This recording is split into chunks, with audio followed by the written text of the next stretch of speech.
Estimados auditores, una vez más los saludo para la entrevista de este domingo, que vamos a tratar temas muy importantes, como siempre, para ustedes que están en la sintonía de la Radio Agricultura y este programa.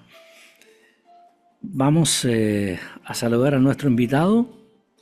Él es don Raúl Figueroa, director de Políticas Públicas de la Universidad Andrés Bello y ex ministro de Educación, a quien lo saludamos y le damos las gracias por estar en la Radio Agricultura. Hola Alejandro, muchas gracias por la invitación. No, gracias a usted porque le estamos quitando algún tiempo de lo que significa una universidad y todos los temas que tienen que ir tratando todos los días ustedes. Sí, pues, está muy movido todo, pero bueno, siempre una conversación como esta en profundidad permite ir reflexionando y aportando, así que encantado. Así es, y vamos con lo mismo. Hoy en día la educación chilena enfrenta grandes desafíos, entre ellos el sistema de admisión escolar que puso fin a la selección, los nuevos servicios locales de educación pública, la educación superior, entre otros temas que abordaremos junto al exministro de Educación. Durante los últimos días se ha generado un debate por la implementación de estos nuevos servicios locales de educación pública ligadas a la administración de los recursos financieros, funcionarios traspasados desde los municipios a los servicios, burocracia, infraestructura, entre otros temas que han llegado incluso a largas movilizaciones de docentes, como vimos el año 2023 en Atacama y durante el último tiempo en la región de Magallanes, que han mantenido a miles de estudiantes sin clases. Pregunta para nuestro invitado: ¿cuál es su evaluación del funcionamiento actual de los servicios locales de educación pública? ¿Es un problema de diseño, de implementación o ambos, Raúl?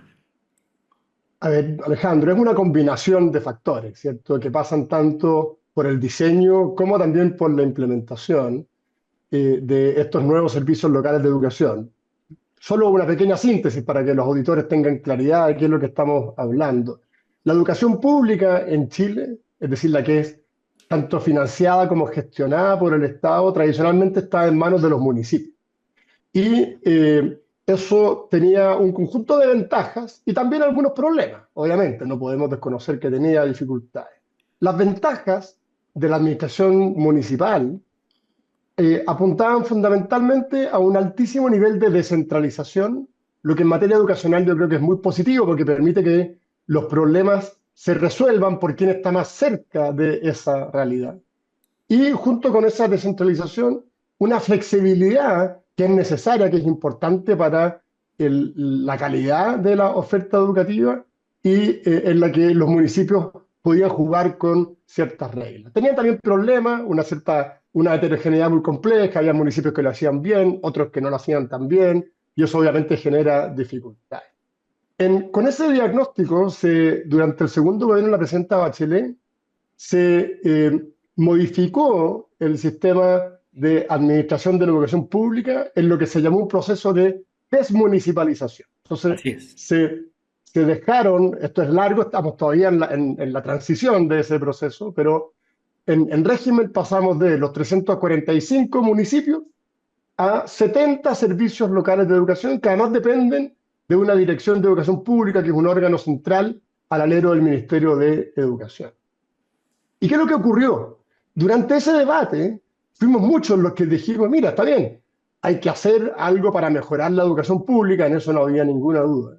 Pero no perdamos aquello de positivo que tiene el mundo municipal, la flexibilidad, la descentralización, la cercanía a los problemas. Y esas voces lamentablemente no fueron escuchadas y derivamos en un sistema que, a mi juicio, lo que hizo fue dejar de lado lo positivo del mundo municipal e incorporar nuevas dificultades. Entonces, ahora tenemos un sistema mucho más centralizado, con una gestión mucho más burocrática, con todo el peso de lo que es el aparato estatal en la gestión del sistema educativo, con ciertas dificultades, incluso hemos visto en la politización de quiénes son los que están a cargo en algunos casos, y, y sin ningún incentivo claro a una buena gestión. Además, con una transición que es muy compleja, porque en la transición los municipios que tienen que entregar los establecimientos educacionales no tienen ningún incentivo para entregarlos en las mejores condiciones posibles, tanto en infraestructura como en la administración de esos mismos establecimientos. Y por tanto, lo que ha ocurrido es que estos nuevos servicios locales tienen toda la pesadez del aparato estatal en la gestión, tienen una lógica mucho más centralizada que aleja la administración de la sala de clase, y además, en muchos casos, no en todos, pero en varios de ellos, eh, incorporan los problemas que los mismos municipios no habían sido capaces de resolver y se los entregan en peores condiciones. Entonces, es un escenario negativo. Obviamente, esto no es parejo, hay algunos servicios que han logrado un buen desempeño. Realmente coinciden con servicios que recibieron los colegios de municipios que a su vez también lo estaban haciendo relativamente bien.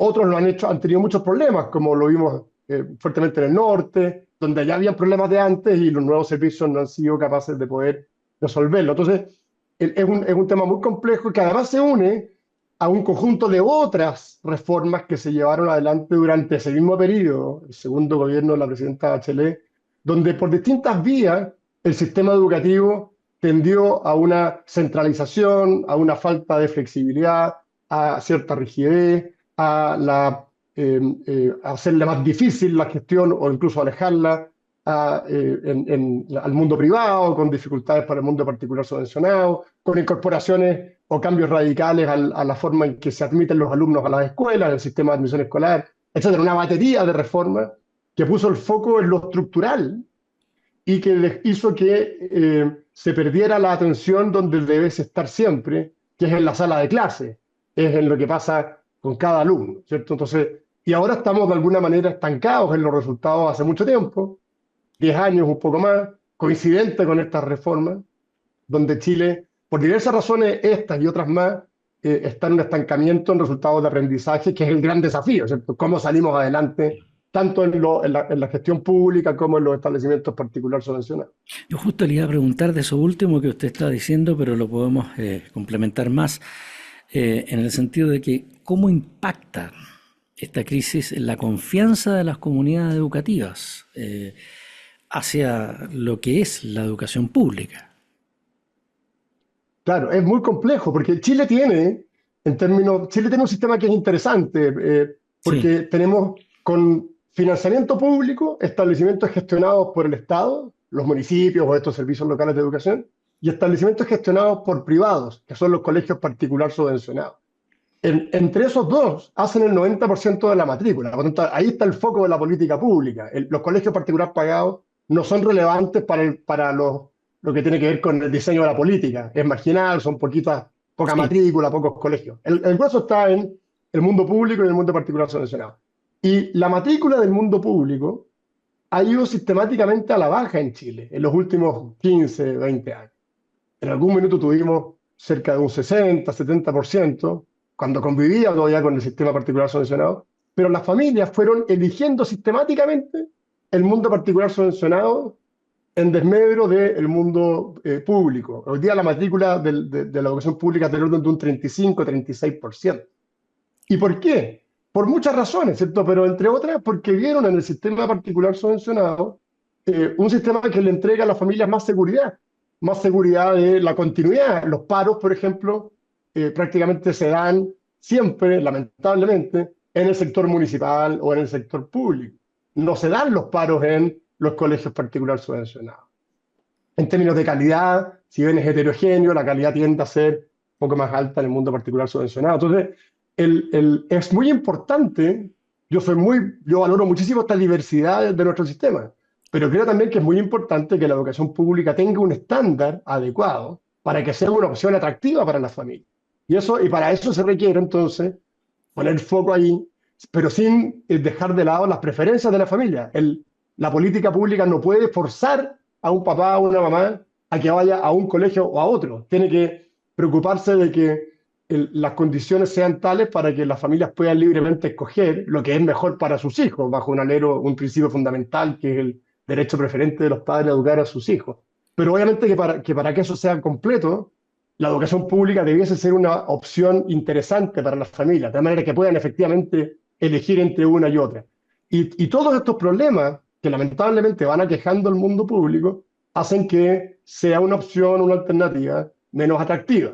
Los paros, la violencia en algunos casos, la falta de gestión, etc. Y lo siguiente, Raúl, ¿cómo enfrentar esta crisis? ¿Reformar o retroceder la desmunicipalización? Sí, es una gran pregunta, Alejandro, porque muchos fuimos críticos de este proceso, ¿cierto? Y si uno sigue el mismo criterio, uno pudiese decir, bueno, si fueron tan críticos, a lo mejor habría que volver todo para atrás, ¿cierto? Yo creo que sería un error volver todo para atrás. No podemos estar en algo tan importante como la educación de nuestros niños, eh, experimentando permanentemente con un cambio en una dirección, con un cambio radical en otra, volver luego. Creo que le hace daño porque pierde el foco. Pero, dicho eso, si bien soy de los que piensa de que no tiene mucho sentido volver todo atrás, sí se requieren reformas profundas a este nuevo sistema. Y que reformas que vayan en qué dirección. En la dirección primero de hacerse cargo de todos los problemas de diseño que tiene. Algo hablábamos, ¿cierto? La rigidez, la centralización, la distancia que hay entre la administración de estos nuevos servicios respecto de lo que ocurre en la sala de clase. Entonces, debiésemos tomar medidas urgentes que, por un lado, faciliten la transición, pongan los incentivos correctos y que también pongan los incentivos correctos en que en estos nuevos servicios locales se mantenga todo el foco de lo que importa en la sala de clase y no se centralice toda la gestión, porque mientras más lejos esté de los establecimientos, más difícil será tener resultados. Y en esa lógica, a lo mejor también permitir, yo creo que es algo que debiese debatirse, que aquellos municipios que no se han traspasado, que lo hacen bien, bueno, a lo mejor puedan mantenerse. Van a ser pocos, no son muchos, ¿cierto? Pero ¿qué sentido tiene? Si no hay claridad todavía de cómo están funcionando, si van a funcionar en un altísimo estándar los servicios locales y hay un municipio que lo está haciendo bien y quiere mantenerlo, creo que debiésemos darle también esa oportunidad. Pero durante estos últimos días el ministerio, el Mineduc, recibió el informe de la mesa de expertos, como le llaman, con recomendaciones para mejorar este sistema de admisión escolar.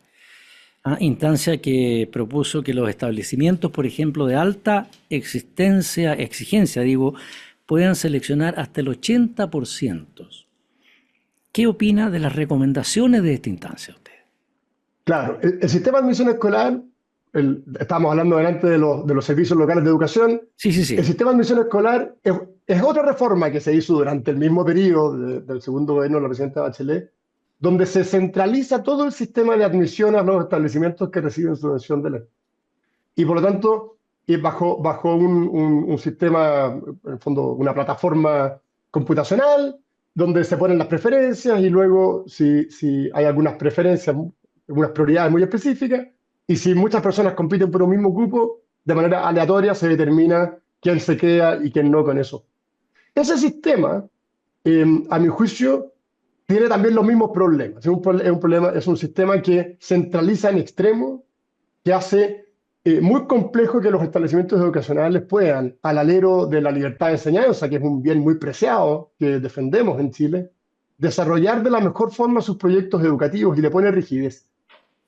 Y dejó fuera, por ejemplo, la posibilidad de selección por mérito académico, dejó fuera, por ejemplo, la posibilidad de selección sobre la base de los criterios esenciales de un proyecto educativo. O sea, por ejemplo, un colegio subvencionado que tenga un proyecto espiritual o religioso, por ejemplo.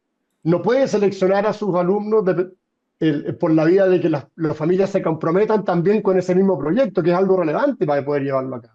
Pongo eso como ejemplo, puede ser un proyecto deportivo, pueden ser distintas características. Entonces, ha generado muchos problemas. Y ha habido lamentablemente una resistencia muy fuerte a corregirlo. Hace 5 años atrás, en el 2019, 4 o 5 años atrás, se presentó un proyecto para corregir. Ese proyecto ni siquiera se discutió, se cerró el debate en el Congreso y se rechazó la idea de legislar, lo que te da cuenta de una resistencia muy ideológica a corregir el sistema. Y ahora, lo que tú señalas, Alejandro, es que, presionado por el Congreso, el Ministerio de Educación le pidió a un conjunto de expertos que levantara un informe. Y ese informe, por primera vez, reconoce los problemas que tiene el sistema de admisión escolar y hace propuestas para mejorar. Yo creo que es una buena noticia que se haya hecho ese esfuerzo. Creo que es bueno que se reconozcan las falencias. Creo que las propuestas que se hacen son insuficientes para mejorarlo, pero son al menos un primer paso y ciertamente tienen que trasladarse al Congreso, donde el debate podrá incorporar nuevas mejoras. Pero por lo menos se abre una luz de esperanza de que elementos importantes como poder entregarle la posibilidad a establecimientos de alta exigencia académica para que puedan seleccionar, sin discriminar arbitrariamente, pero seleccionar por el rendimiento de los alumnos, entendiendo que esos colegios necesitan ciertas características para poder llevarse adelante. O bien que se puedan darle algunas herramientas que yo creo que son muy acotadas, habría que ampliarlas para que los colegios puedan dar algunas prioridades, ya sea por rendimiento, ya sea por algunas características específicas de las familias. Creo que es bueno que se reconozca el problema, creo que las soluciones son interesantes pero muy insuficientes y creo que es muy positivo que esto ojalá se pase rápido al Congreso y tengamos un debate amplio donde todos los problemas se puedan revisar y corregir. Pero así como usted está, digamos, un poco tranquilo en términos de que se puede mejorar, que se puede dar un paso adelante, la subsecretaria de Educación, Alejandra Arriata, señaló hace algunos días que la selección puede impactar, pero que hay más variables que eso. ¿Qué le parece? Es cierto, la selección es un elemento. Yo conversamos hace un rato de que acá hay un problema que tenemos en Chile nosotros, de que al mismo tiempo se llevaron a cabo una batería de reformas estructurales que alteraron el funcionamiento de nuestro sistema educativo. La selección es una de ellas. La forma en que se gestionan los establecimientos públicos es otra. Las restricciones para abrir nuevos colegios subvencionados es otra. Uno debiese revisarlas todas. Pero lo que ocurre es que ante la falta de ánimo de hacer una revisión completa, yo quiero en eso sí tener una mirada positiva de que, bueno, al menos si tenemos la oportunidad de revisar algunas, trabajemos en ello y corrijámoslo, porque obviamente va dando espacios para corregir todo aquello que deba ser corregido. Vamos a hacer una breve pausa, Raúl Figueroa, director de Políticas Públicas de la UNAP y ex ministro de Educación. Una muy breve pausa y luego continuamos. Quédense en la sintonía de la Radio Agricultura y esta entrevista. Ya volvemos.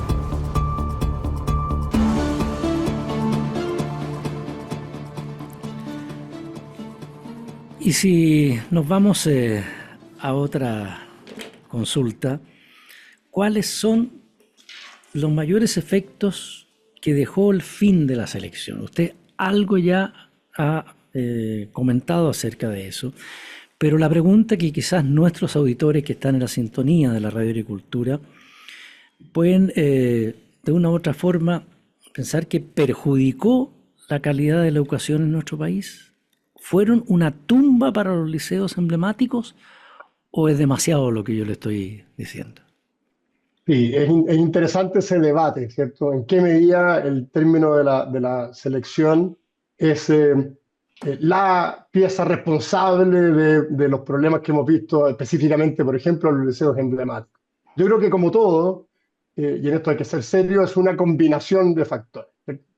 Los liceos emblemáticos tenían la posibilidad de seleccionar a sus alumnos sobre la base del mérito académico.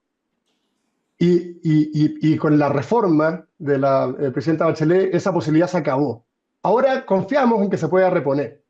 pero es cierto que los mismos liceos emblemáticos fueron deteriorándose antes de esa reforma. Y a mi juicio, el factor principalísimo que marca ese deterioro tiene que ver con cómo se fue normalizando la violencia, la paralización en este tipo de establecimientos. Se generó una normalización, un dejar hacer. En algunos casos incluso se promovió, ¿cierto?, una serie de actitudes que atentan en contra de la característica esencial de un proyecto educativo de alta exigencia, ¿cierto? Cuando tú permites que se paralice el proceso educativo, cuando permites que los alumnos yo sé que esto a veces la gente como que no lo menciona, pero que siguen siendo menores de edad, tomen el control de un establecimiento educacional y decidan cuándo se van a hacer clases o cuándo no. Cuando permites que la violencia, todo lo que vimos con los overoles blancos, las molotov, los demás, profesores que incluso fueron rociados con benzina en algún momento, ¿eh? La destrucción, y eso se normaliza, creo que ese es el principio, digamos, del fin, a mi juicio, lamentablemente, porque son muy importantes los liceos. Y luego las reformas que vienen, de alguna forma como que le ponen una lápida, ¿eh? Además de haber normalizado todo eso, se les priva de instrumentos de gestión que tienen que ver con la alta exigencia académica, como es el caso de la selección. Entonces, es una combinación. Y creo que el rigor, la disciplina y también, ¿cierto?, la característica de alta exigencia son cuestiones que van de la mano y que debiésemos ahí poner esfuerzos para recuperar.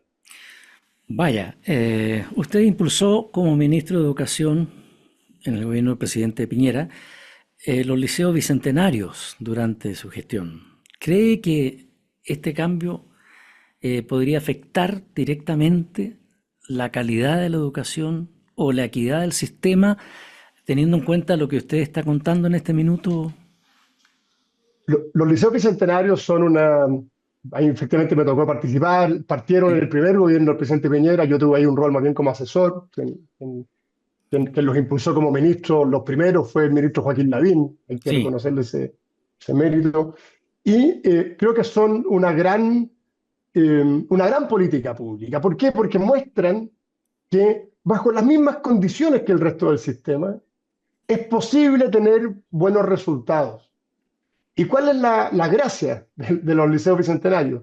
Que ponen eh, el foco en las altas expectativas que se tienen respecto de los alumnos. Pone el foco en los resultados, pone el foco en el compromiso de toda la comunidad educativa en torno a esos resultados, profesores, asistentes de la educación, apoderados, alumnos. Pone el foco en la fuerza del liderazgo directivo. Esos elementos, cuando se manejan bien, se traducen en resultados positivos. Y lo interesante de los liceos bicentenarios es que los liceos bicentenarios han demostrado tener buenos resultados, pero muestran además un modelo que es perfectamente replicable para el resto del país. Y eso es un poco lo que se busca con esa política, ayudar a un grupo, ¿cierto? Pero sobre todo también que la política no se restrinja a quienes se benefician de haber ingresado a esos establecimientos, sino que irradie para que muestre cómo bajo ese mismo modelo es posible tener mejores resultados. De hecho, los liceos bicentenarios, la gente piensa que, por ejemplo, reciben un financiamiento adicional y se financian exactamente igual que el resto del sistema, tienen la misma subvención, pero tienen una lógica de gestión, de altas expectativas, de foco en los resultados, de foco en los aprendizajes, que muestra un resultado diferente y muy positivo. Y efectivamente, si uno a eso además le incorpora otros elementos de quitarle las restricciones que hoy día tienen todos los colegios de Chile como consecuencia de las reformas que aquí hemos conversado, podrían catapultarse aún más con mucha fuerza. pero pongámonos en todos los casos. ¿Es compatible, por ejemplo, la excelencia académica con un sistema sin selección? ¿Se puede mantener, por ejemplo, el rendimiento sin mecanismos de admisión diferenciados? A ver, se puede, pero ciertamente la selección académica favorece el mejor rendimiento de esos establecimientos de alta exigencia. Y lo que permiten los establecimientos de alta exigencia académica es que de alguna manera son un ascensor, ¿cierto? Un acelerador. Lo que hacían tradicionalmente los liceos emblemáticos era entregarle a familias vulnerables y familias de clase media la posibilidad de entrar a un ascensor social, ¿cierto? Porque gracias al mérito de esos mismos alumnos, al empuje también de esas familias, se incorporaban a un ambiente de alta exigencia que se traduce en mejores resultados. Por supuesto que lo que uno aspira, ¿cierto? Como ciudadano, es que todos los colegios de Chile tengan altos niveles de calidad. Pero eso no es incompatible, ese discurso y esas acciones, con el hecho de tener establecimientos que tengan una característica específica, que es que promuevan la alta exigencia con más fuerza, y por lo tanto hay que dotar a esos establecimientos de herramientas que permitan que eso se consiga. Eso pasa en todo el mundo, ¿eh? La gente piensa a veces que como en Chile se eliminó la selección, era para equipararlo al resto del mundo. No, no, no. En todos los países desarrollados del mundo existen establecimientos públicos que seleccionan por mérito académico y que tienen como, digamos, las características similares a las que tenía el Instituto Nacional antes, ¿no? Si uno toma los países de la OCDE, más del 50% de los establecimientos públicos tienen algún mecanismo de selección. Y por tanto, creo que de los alumnos, perdón, el 50% de los alumnos de esos países han sido admitidos a escuelas a través de algún mecanismo de selección. Y eso creo que es importante, porque a veces se tiende a decir de que Chile era un país como muy raro, ¿sabes? Que tenía cosas muy extrañas, y eso no es así. Todos los sistemas del mundo tienen algunos elementos donde a través de la alta exigencia se facilita que los proyectos educativos puedan acelerar también esos procesos. Pero pongámonos en todos los casos, más aún cuando usted está mencionando los países de otros, por ejemplo, Europa y Estados Unidos, en fin. ¿Cree usted que podemos llegar a esa forma de tener la educación en Chile? ¿Estamos bien definitivamente? ¿Lo podemos lograr? ¿O Sí, definitivamente va a ser, si no difícil, algo más o menos, ¿no? no, estamos pasando por un momento muy complejo, con nuestros resultados de aprendizaje estancados, por todo lo que hemos conversado, a eso agrégale los efectos de la pandemia, etcétera.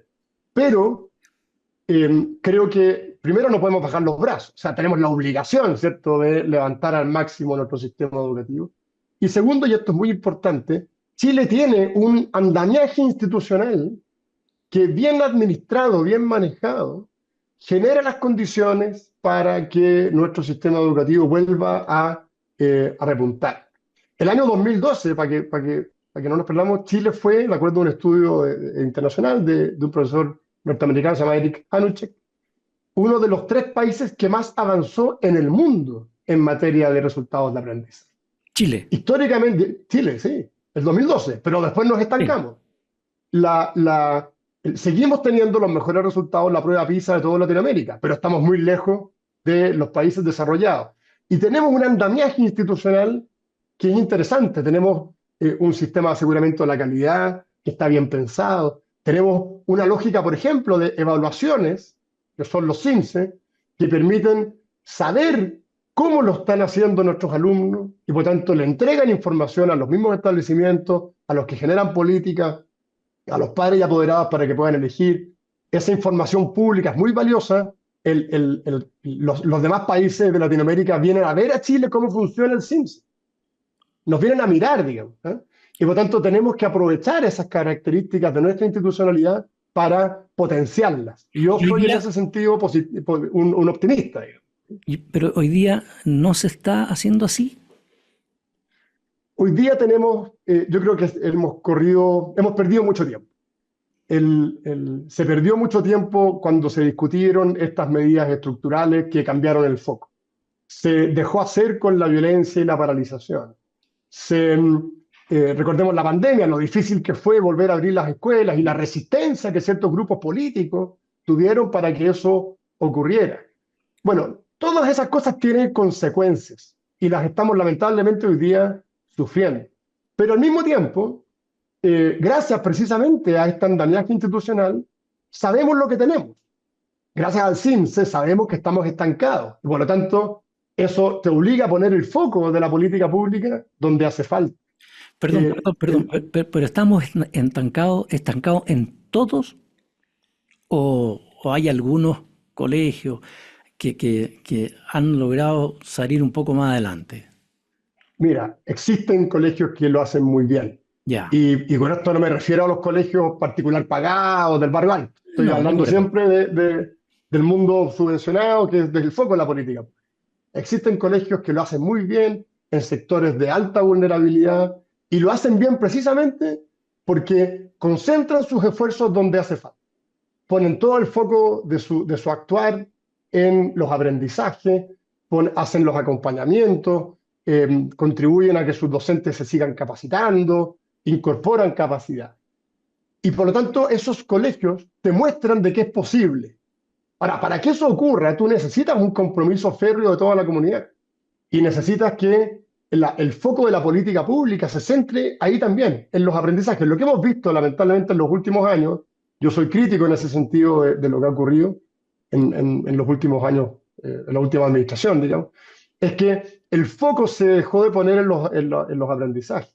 Y vemos como, por ejemplo, los índices de sexto básico, de segundo medio, demuestran un estancamiento e incluso un descenso que es preocupante. Han habido mejoras en cuarto básico, yo creo que eso es positivo, creo que en parte se debe a que se le dio continuidad a algunos programas como el Leo Primero, el Sumo Primero, programas que ponían el foco en la sala de clases. Pero esto no es una cuestión, en el fondo no es es difícil, pero no es tan complejo a la hora de idear los programas e identificar qué es lo que hace falta. Lo fundamental es no politizar el sistema educativo, lo fundamental es darle continuidad, volver a promover la asistencia, ser muy duros con la falta de disciplina, ser duros con la interrupción sistemática.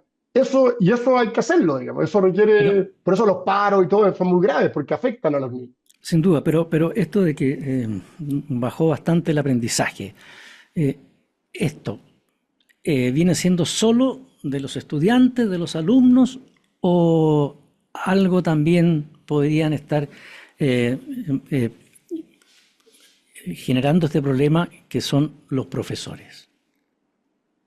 Los profesores son fundamentales en cualquier sistema educacional del ¿Sí? mundo. O O sea, sea, se dice que el pecho de la educación es la calidad de los profesores, digamos. pero O sea, tienen algo mientras, entonces de responsabilidad en esto, ¿no? Y no son solo los bueno, alumnos. por supuesto, no se trata acá de asignarle toda la responsabilidad a los No, profesores, no, no, pero es por supuesto. evidente que un buen profesor hace una diferencia radical. Y un mal profesor hace también, lamentablemente, una diferencia, pero en el sentido contrario. Entonces, ¿Y hay y malos ahí hay un profesores? desafío de la política. Definitivamente. Yo creo que nosotros tenemos buenos profesores y también tenemos profesores que requieren un ayornamiento, una revisión, ¿cierto? Creo que las universidades tenemos un rol muy importante. Lo que ocurre en las facultades de educación.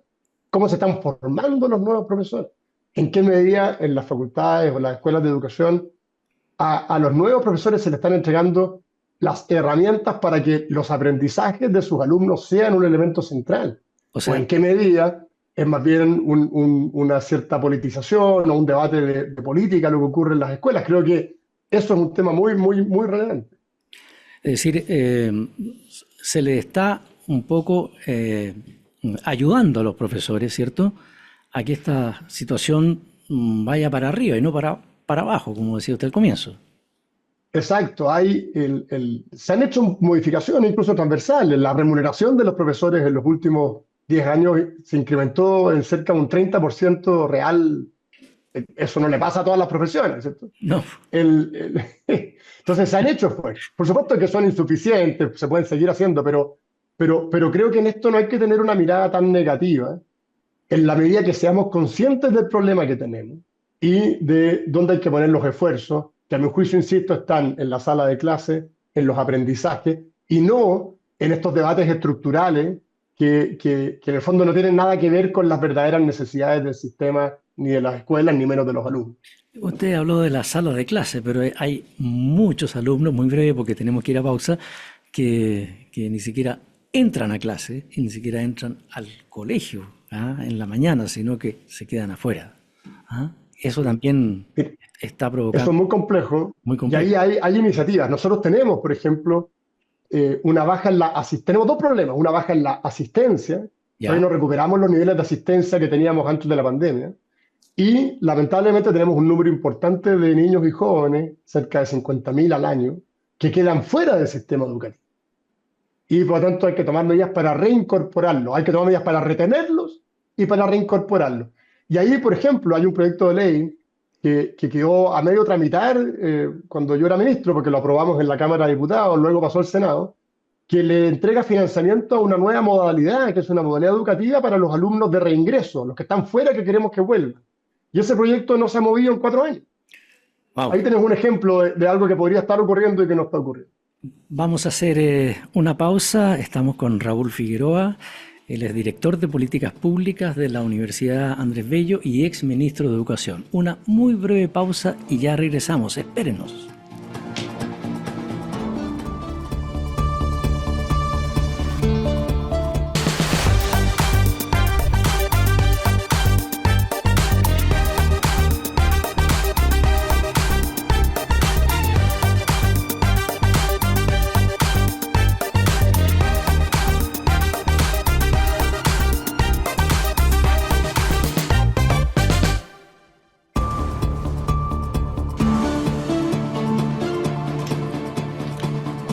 Y ya estamos de vuelta, estimados auditores, amigos y amigas que están en la sintonía de la Radio Agricultura. Lo voy a llevar a otra cosa que también ha generado bastante preocupación, ha estado en todos los medios de prensa, y me refiero a esto del fin al CAE. El gobierno ha propuesto el financiamiento para la educación superior. ¿Qué opina o qué opinión tiene sobre esta propuesta? ¿Es viable económica y estructuralmente terminar con el CAE o no? Porque muchos papás, mucha gente y muchos, alumnos están súper preocupados. Es un gran tema ese, Alejandro, qué bueno que lo ponemos arriba de la mesa. Yo fui a exponer al Congreso sobre ese proyecto de ley Así, ¿ah? hace un tiempo allá atrás. Ahora se está votando, está avanzando ese proyecto y es preocupante la forma en que está avanzando, a mi juicio. ¿Por qué? Porque es un proyecto que, como está planteado por el gobierno, genera problemas desde 3 dimensiones que son muy importantes. Primero, tiene un problema de sostenibilidad fiscal. El proyecto, como está planteado, los expertos en materia financiera han señalado de que parte de su puesto es equivocado y por tanto en el tiempo no va a ser sostenible para el fisco un proyecto de las características que se está planteando. Eso creo O que sea, es hay relevante. un problema que tiene el fisco con el famoso CAE, ¿cierto? Exacto. Ya, Segundo, estamos hablando del proyecto de ley que es sí, el FES, así se llama, el FES, el sí, proyecto de ley que presentaron. El segundo problema que tiene es que genera, como consecuencia, esto es más largo, pero voy a tratar de explicarlo bien en síntesis. vámonos. El proyecto lo que hace es que le fija los aranceles a las universidades. El financiamiento deja de estar en manos directamente de las personas, de los alumnos, y el Estado es el que financia. Después vamos a ver cómo recupera y cuál es el problema que tiene en la recuperación, pero es el Estado el que financia, y al entregarle los recursos a las universidades, a los institutos profesionales, centros de formación técnica, le fija las tarifas, le fija los aranceles, le fija los precios. Y esa fijación de precios es por definición subóptima, menor a lo que las instituciones necesitan para desarrollar proyectos de calidad. Y no solo y por tanto afecta este mecanismo la calidad de las universidades. Hablábamos recién de los liceos emblemáticos. No vaya a ser que ocurra que así como se han deteriorado los liceos emblemáticos, se deteriore también las universidades en Chile como consecuencia de un mal sistema de financiamiento. Porque le fija los precios, le baja la calidad, y al bajar la calidad, homogeniza y hace que todas las instituciones sean iguales, en circunstancias que son todas muy diversas. La riqueza de la universidad es que es diversa, son distintas unas de otras, y además puede generar una alta segregación, porque como tiene este efecto, algunas universidades podrían optar por no entrar al sistema. Entonces tendríamos universidades, entre comillas, para ricos y otras para todos los demás. Y eso creo que es muy grave. Entonces, problema fiscal, un problema serio de calidad y de diversidad del sistema, y además genera un problema complejo para los propios estudiantes una vez que egresan. ¿Por qué? porque lo que hace este proyecto es, para eliminar el CAE, incorporar un nuevo impuesto a los egresados. Sí. Y los que egresan van a tener que pagar durante 20 años un impuesto que puede llegar incluso al 8% de su renta. Y por lo tanto, ¿y eso en qué se traduce? En que los estudiantes, hoy día con el CAE, saben perfectamente cuánto tienen que pagar de CAE. Y conocen su cuota y saben cuánto tiempo. Es como cualquier persona que pide un crédito, que tiene la tabla de desarrollo de su crédito y sabe cuánto es la cuota y a qué corresponde. Con el nuevo sistema, las personas estudian, pero luego tienen que pagar un porcentaje de su renta por 20 años. Y hay estimaciones, incluso una estimación de la Biblioteca del Congreso Nacional, que dice que cerca de un 30%, un 26 o un 30% de las personas que entrarían al sistema pagarían más de lo que el Estado les puso para que ellos pudiesen estudiar. Entonces, revisando, tiene un problema de sostenibilidad fiscal fuerte porque en los supuestos sobre los que descansa no están bien calculados y por tanto el Estado no va a recuperar la inversión. Ahora, perdón que lo Segundo, interrumpa, perdón. genera baja calidad. Y tercero, le entrega un impuesto a los alumnos una vez que egresan que es muy complejo de mantener. Claro, hace algunos días ya se anunció esto de fin al CAE. Y no solo en el Mercurio, sino que también en la televisión y en la radio se hizo ver porque se empezó a entrevistar justamente a los rectores de la universidad y vaya que están preocupados. ¿Han llegado a alguna una especie de acuerdo? ¿Se han juntado con el Ministerio de Educación o con el propio gobierno, con el propio presidente? Porque evidentemente, como usted bien lo está diciendo, es delicado para las universidades. Prácticamente todos los rectores que han tenido opinión en esto han sido Sí. contrarios al proyecto y han manifestado su rechazo. Y eso es conocido, el gobierno lo sabe, los parlamentarios lo conocen, muchos rectores incluso expusieron en el Congreso, lo han hecho públicamente a través de entrevistas, etcétera. Sí, Pero lamentablemente ya pasó un periodo para presentar indicaciones. Las indicaciones son como los cambios que se le pueden proponer a los proyectos de ley. Y en ese periodo de indicaciones, el gobierno no recogió ninguna de estas críticas. Y por lo tanto, las críticas originales de los rectores, que van más o menos en la misma línea de lo que aquí hemos comentado, se mantienen. Porque las modificaciones que el gobierno podría haber incorporado al proyecto no han ingresado. Y por lo tanto, creo que es muy importante monitorear esta iniciativa, porque si sigue su curso tal cual como está, los efectos son bien evidentes y hay alto consenso en que los efectos son problemas fiscales, problemas en la calidad y problemas en el largo plazo a los alumnos que van a tener que pagar un impuesto que antes no tenían. algo que es tan grave como es la educación, ¿a qué atribuyen ustedes esta decisión que ha optado el gobierno? Que ni siquiera han hablado con respecto, no solo a las críticas, sino que la preocupación de la universidad, que en el fondo es preocupación para los estudiantes que ingresan y para muchos papás que tienen que al principio estar ayudándolos desde el punto de vista de ir pagando mensualmente en su universidad. ¿A qué Claro. atribuyen esta Mira, situación? ¿De dónde viene? esto ¿Cuál es la es una idea? mirada personal, Sí, por ¿cierto? Pero supuesto. mi punto de vista es que tiene un sentido ideológico muy profundo. Un Vaya, proyecto de ley que lo que hace es alterar la manera de cómo se financian, pasando desde un financiamiento a través de un crédito, que es un financiamiento a la demanda, un financiamiento a las personas, a un sistema de financiamiento que es a las instituciones. Y por esa vía lo que se consigue es un control mayor de lo que ocurre con las universidades. Y esto es muy importante, tiene que ver incluso con lo que está pasando afuera en Estados Unidos, por ejemplo. Un valor central de las universidades es su autonomía. Y la autonomía de las universidades es relevante porque son espacios de pensamiento donde se discurre, se analiza, se considera la evidencia, se hacen proposiciones, donde uno puede estar de acuerdo o en desacuerdo, pero que sí. operan al margen, ¿cierto?, de las directrices del aparato estatal. Y cuando las universidades dependen demasiado del aparato estatal, pierden autonomía. Y lo estamos viendo hoy día, por ejemplo, con el presidente Trump en Estados Unidos.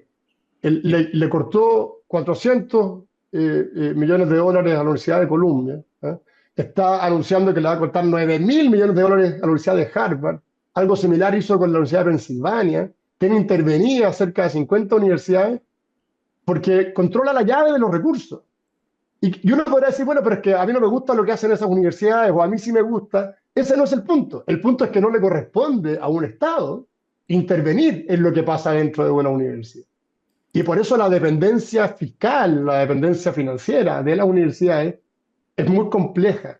Y este proyecto lo que hace es, en el fondo, hacer depender a las universidades de la capacidad financiera del fisco y por esa vía incorporar espacios de control que le restan autonomía, que homogenizan, que le resta diversidad al sistema y por tanto también que le resta posibilidades de elección a los ciudadanos, a los jóvenes. Y eso obedece a una matriz ideológica fundamental. Pero sin duda que puede llamarle la atención a algunos de nuestros auditores acerca de esto que usted cuenta, que el presidente Donald Trump está haciendo prácticamente lo mismo que el gobierno de Chile quiere hacer en nuestro país. ¿Ah? Un poco raro. ¿Ah? Es Que muy, es si muy bien, complejo, si bien pero te muestra que el lo gobierno de complejo Chile lo es hizo quién antes. tiene el control. Claro, claro. Claro, Lo que te muestra es, esto es sí, interesante porque por ejemplo, personas de una sensibilidad de centro-izquierda, es muy probable que vean bueno, hoy día yo creo que todo el mundo está muy confundido con lo que hace Trump, ¿cierto? Pero más allá de esa confusión, si uno mira como los patrones, los estereotipos políticos clásicos, ¿cierto? La centro-izquierda no estaría de acuerdo con lo que hace Trump. Y curiosamente lo que está haciendo Trump es más bien está utilizando herramientas que son muy propias de esa mirada ideológica de centro-izquierda. Proteccionismo económico, control de las universidades, etcétera. Es muy complejo lo que está pasando, sí, como que estamos mareados, digamos, en ese, ¿eh? sí, sí, sí. Ahora, usted lo ha explicado durante toda esta entrevista. Pongámonos en el peor de los casos. ¿Mm? Y que esto del CAE, se acaba el CAE, en fin, etcétera, etcétera. ¿Qué modelo alternativo pondría usted? Yo creo que es importante. Hoy día nosotros tenemos, el CAE es un sistema de crédito Sí, que funciona bien, que se puede seguir mejorando y que tiene un problema serio y es que genera déficit porque el Estado dejó de cobrar. Recordemos que hay una alta morosidad, que es cerca de un 60%, que en parte importante, a mi juicio, se debe a que el gobierno anunció una condonación. Entonces, si anuncia que va a condonar la deuda, bueno, es natural que las personas incorporen dentro de su patrimonio la esperanza de que no va a tener que pagar. Entonces, dejan de pagar, ¿cierto? ahí, Y por ahí, tanto, ahí le hay embarró, un como tema se ahí, dice en buen chileno, ¿no? claro, exacto, hay Lo un de tema estar que es pensando. complejo. Entonces, Pero, lo que yo creo que corresponde, ¿cierto?, es perfeccionar el sistema de crédito de tal manera en que siga siendo un financiamiento a las personas, sino a las instituciones, en el que no se fijen los precios, sino que se establezca cuánto tú le prestas y la diferencia la pone el propio estudiante, donde tengamos mecanismos de cobranza que le den sostenibilidad en el tiempo, y también el mismo sistema, y eso hoy día lo tenemos y se puede seguir mejorando, donde también tú puedas darle beneficio, ya sea al que por dificultades económicas no puede pagar, entonces se le baja la cuota o se lógico. le dona un pedazo, e incluso beneficios al que tiene un muy buen comportamiento. Tú dices, mira, esta persona tenía que pagar por 20 años, pero pagó por 15 y nunca dejó de pagar ninguna cuota. Bueno, entonces reconozcamos también ese buen comportamiento. El sistema de crédito te permite toda esa batería de posibilidades y creo que eso es lo que tenemos que hacer. Ahora, ¿cree usted, no lo quiero llevar a la parte política, pero creo que quizás a los auditores que están en la sintonía de esta entrevista en la Radio Agricultura, a lo mejor es interesante para ellos, quizás lo quieren saber. ¿Cree que el debate por el fin del CAE desvía la atención de problemas más urgentes, no solo en la educación superior o la educación pública, sino que también en otras urgencias que está necesitando el país? Absolutamente, absolutamente. De hecho, no es una prioridad ni siquiera en las encuestas, cuando tú preguntas a dónde deben estar los esfuerzos. ¿Ya? En educación debe ser, sí, y lo que tú planteas, Alejandro, es interesante. Solo en educación existen otras urgencias.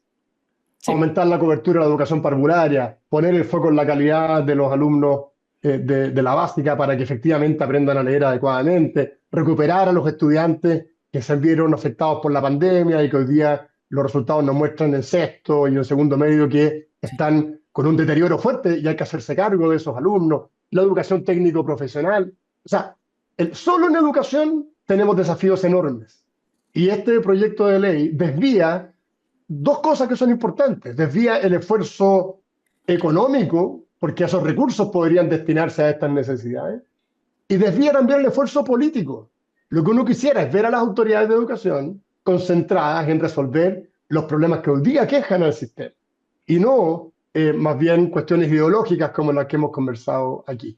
Y eso solo en educación. Si además tú miras las necesidades del país, sí. los problemas de seguridad, los problemas en el fondo de falta de crecimiento, ¿cierto? Ocurre lo mismo. Si esos esfuerzos, tanto económicos como políticos de energía, los pusiéramos en la agenda prioritaria, bueno, estaríamos viendo otros resultados. Entonces, este proyecto, el del FES, el del nuevo sistema de financiamiento, que tiene todos estos problemas que analizamos en materia de calidad, en materia de autonomía, en materia de incremento de impuestos para los egresados, en materia de falta de sostenibilidad financiera, es una cuestión que desvía las prioridades políticas y desvía las prioridades financieras del gobierno. Y por lo tanto, lo razonable sería que se reenfocara todo esto. Bueno, nos ha pillado el tiempo, Raúl. Vamos a tener que ir poniendo término a esta nueva entrevista con don Raúl Figueroa, director de Políticas Públicas de la Universidad Andrés Bello y también ex ministro de Educación. Le agradecemos la presencia en la Radio Agricultura en esta entrevista de hoy domingo para todo el territorio nacional. Así que muchas gracias. Muchas gracias, Raúl. Muchas gracias, Alejandro. Muchas gracias por la conversación. Muy interesante y espero que haya sido también interesante para los auditores de Radio Agricultura. No, y yo espero también que en el Palacio de la Moneda y en el Ministerio de Educación lo hayan escuchado para que a ver si se puede mejorar la cosa, como usted bien dice. Ojalá. Ojalá. Muchas gracias. Estimados auditores, será hasta el próximo domingo. Gracias.